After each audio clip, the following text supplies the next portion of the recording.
Ui kat soat umbrenha, porangaretana gustari muriara. Chipat nhan soat terubix marcan. Entenderam tudo? Fiz uma saudação na língua do povo Munduruku, uma saudação que nos remete à nossa compreensão de pertencimento ao universo. O povo indígena é um povo que se sente pertencente ao universo não como dono, não como senhor, não como aquele que domina, mas aquele que participa, um membro dentro dessa grande comunidade universal que a gente pertence. E esse pertencimento é fundamental a gente não querer ser dono e senhor das coisas, mas sim um parceiro de caminhada. Lembro quando eu era criança, ali pelos meus 9 anos de idade, eu morria de vergonha de ser índio. Ser índio não era uma coisa muito interessante no início da década de 70, porque os indígenas eram vistos, para não dizer que hoje acontece mais ou menos do mesmo jeito, mas o indígena era visto como um estorvo ao progresso, ao desenvolvimento.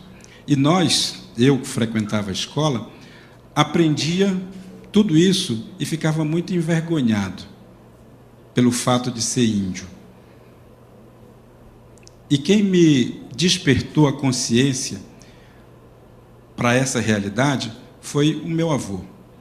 Eu tinha um avô muito sábio, que uma vez, percebendo que eu estava assim um pouco desorientado, justamente porque não entendia porque que as pessoas consideravam o nosso povo um pouco fora da realidade que o Brasil vivia, me chamou a um canto e me propôs uma ação. Ele me levou a um lugar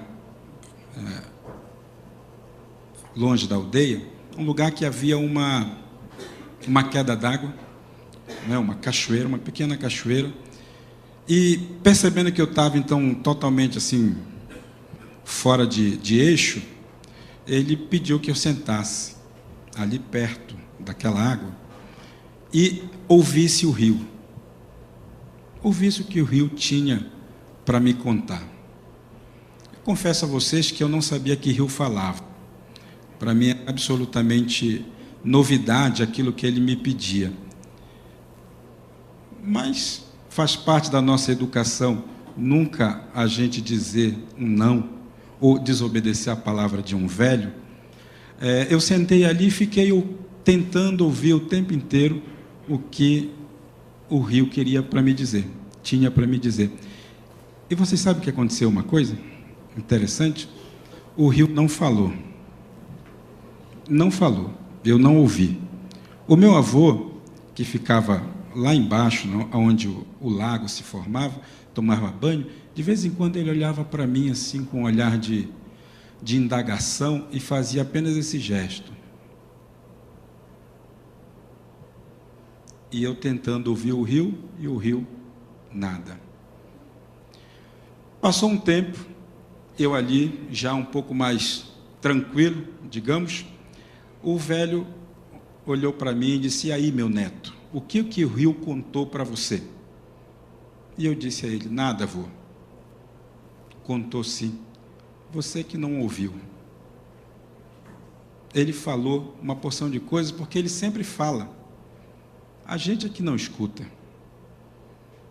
E aí fez um grande discurso a respeito do rio, a respeito da água, a respeito do movimento que a água leva, que a água tem. Porque ele dizia assim: olha, alguma vez na vida você já viu o rio parar diante de um obstáculo e ficar se perguntando, ficar lamentando, ficar chorando? Não, avô, nunca vi. Pois é, ele não faz isso. E sabe por que que o rio não faz isso? Não faz isso porque dentro dele tem uma voz que lembra a ele que se ele não seguir adiante, ele nunca vai se encontrar com o grande rio. Se ele não seguir o caminho dele, ele nunca vai poder mergulhar no grande rio. O sonho dele, o chamado dele, o que está dentro dele é uma pulsão para chegar ao grande rio. Um parênteses aqui importante é que quando eu falo do rio, aqui eu estou falando do rio Tapajós, lá no estado do Pará, onde o meu povo vive. E na compreensão Munduruku, do pós-morte, a gente acredita que quando a gente morre, o espírito da gente vai lá para a nascente do rio Tapajós. É onde moram os nossos antepassados, os nossos avós. E é para onde a gente vai se encontrar com ele quando a gente morre.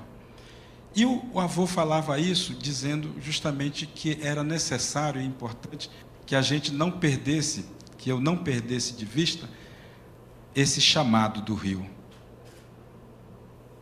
Porque o rio sempre conversa com a gente, o rio sempre fala com a gente.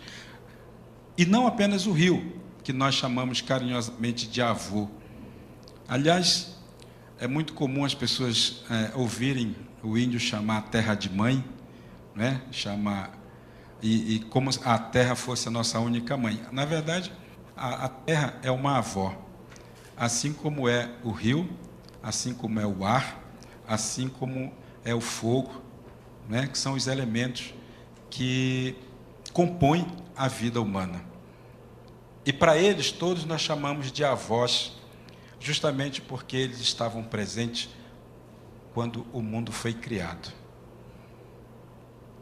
E por isso, quando queremos indagar alguma coisa, queremos saber alguma coisa que foge à nossa compreensão, a gente tem que conversar com esses nossos avós. E a gente faz isso através dos nossos rituais. Rituais que são movimentos que o nosso corpo faz para poder conversar com esses seres da natureza que estão ali, estão presentes, mas que precisam ser despertados por esse nosso movimento. E a gente, às vezes, nós na cidade, esquecemos muito do ritual. Esquecemos muito que o nosso corpo pede essa movimentação para poder ter sentido, como o rio que tem sentido ao se movimentar e correr para o mar.